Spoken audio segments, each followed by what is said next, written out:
8,000 গুলি, শুধুমাত্র 8,000 গুলি টার্গেট করে করা হয়েছে। পুলিশের প্রতিবেদন থেকেই বলা হচ্ছে 8,000 গুলি র্যান্ডম গুলি না, কোনো ফাঁকা গুলি না, তারা টার্গেট করে 8,000 গুলি করেছে।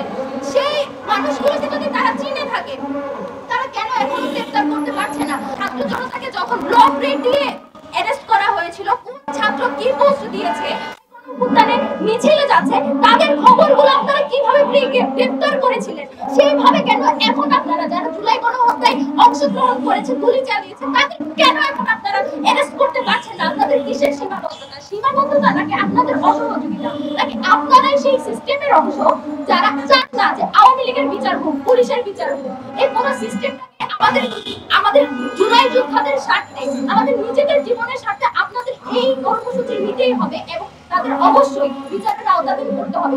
আরো একটা বিষয় যেটা আমি আপনাদের সামনে আনতে চাই, আপনারা দেখবেন যেসব পুলিশের অভিযুক্ত হয়েছে, যাদেরকে সাজা দেওয়া হচ্ছে, তাদেরকে বদলি করা হচ্ছে পার্বত্য চট্টগ্রামে, যার ফলস্বরূপ গত 6 মাসে 3-4 বারের অধিক পার্বত্য চট্টগ্রাম উত্তপ্ত হয়েছে।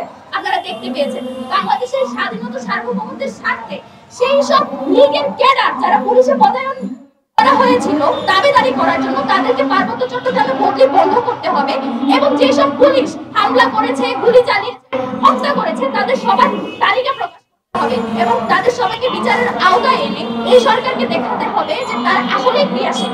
15 বছর ধরে যে স্বৈরাচারী ফ্যাসিস্ট যে পুরো একটা সিস্টেম, সেই সিস্টেমের বিন্দুমাত্র আমরা কোনো পরিবর্তন আনতে পারিনি। আপনারা দেখে থাকবেন যেসব বিচারপতি, যেসব পুলিশ কর্মকর্তা, যেসব দাবিদারি করার জন্য তাদেরকে পদায়ন করা হয়েছিল, তাদেরকে প্রমোশন দিয়ে বড় বড় জায়গায় প্রতিষ্ঠিত করা হয়েছিল, তাদের কাউকেই সরানো হয়নি এবং এই না সরানোর কারণে এখনো পর্যন্ত আওয়ামী লীগের এই গণহত্যা 2,000 মানুষকে মেরে ফেলা